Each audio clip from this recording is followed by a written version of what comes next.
Hi everyone, and welcome to Understanding the Brain. We're going to talk about the neurobiology of everyday life. I'm really excited about this. I've learned so much by preparing for this class, and I think that we're going to learn a lot as you go along in this class and as we talk to each other every week. Just to give you an overview of what we're going to concern ourselves with, I want to share with you a story which really shows the power and the profundity of what our nervous system does for us. And the story is by Jean-Dominique Bauby, and it's called The Diving Bell and the Butterfly. Jean-Dominique Bauby was the editor of Elle, the leading fashion magazine in France. And he lived in Paris, and he lived a very exciting cosmopolitan life. He had 2 children. And one day he was driving, and he had a sudden onset incapacitation.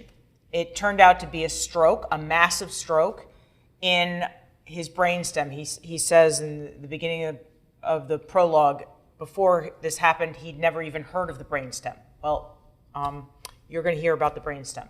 So he had this massive stroke in the brainstem, and this left him paralyzed. So he couldn't move his arms or his legs. He couldn't point. He was on a respirator because he could not breathe on his own. He couldn't swallow, so he was. They had to deal with him drooling. At one point in this book, which I'll tell you how he wrote in a minute, he says he was very happy to get his own clothes back because if he had to drool, he at least wanted to drool on cashmere. So, how did he write this book? He's paralyzed. He can't write. He can't speak. He's on a respirator. He can't move his laryngeal muscles. He can't really form his upper airway to form words. So how did he do it? Well, it turns out that people with this syndrome, and it's called the locked-in syndrome, oftentimes can move an eyelid. And indeed, he could move an eyelid. And they realized that because, in fact, locked-in syndrome patients often are able to do that. So what occurred was there was a French alphabet. In other words, the most common letters in the French language were listed from most common to least common.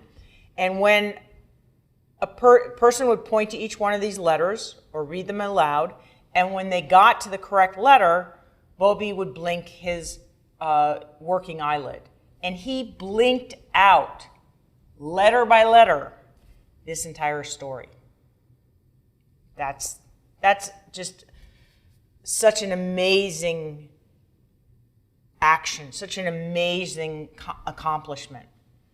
So with the one avenue that Bauby had to express himself, he did. And he did so extremely eloquently. I just reread this. I think I've read it 5 or 6 times, and it's just a really interesting, moving book. And what struck me when I read it this time was the craving for expression, for life, for participation. He unfortunately he died just after this book was published. It's a hard thing to live with the body not being supported by the central nervous system. So the title, The Diving Bell and the Butterfly, refers to his yin and yang. He's in a diving bell in the sense that his body is not under his control. He cannot move. He is paralyzed.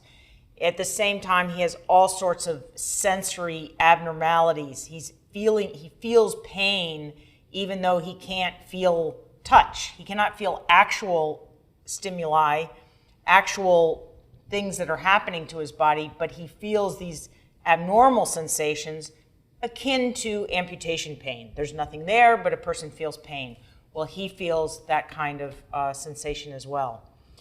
So he's stuck in this diving bell. A diving bell is an iron globe that people used to use as submersibles to go down into the ocean.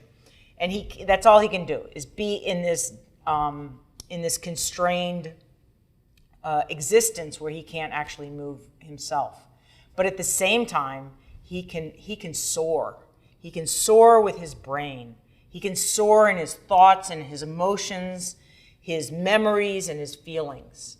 And he does. And he describes, for instance, he describes his feelings about Empress Eugenie at the Naval Hospital. And he describes this entire interaction with at the hall in the Naval Hospital with these various pieces of art, and he describes it all in the present tense. It's as real as if it's happening. It's happening in his brain, and in fact, that's our reality. So we're going to use the diving bell and the butterfly and Bowlby's experiences, the things that he lost, the things that he retained, as a framework within which we can explore the nervous system. Okay, we're going to get started now.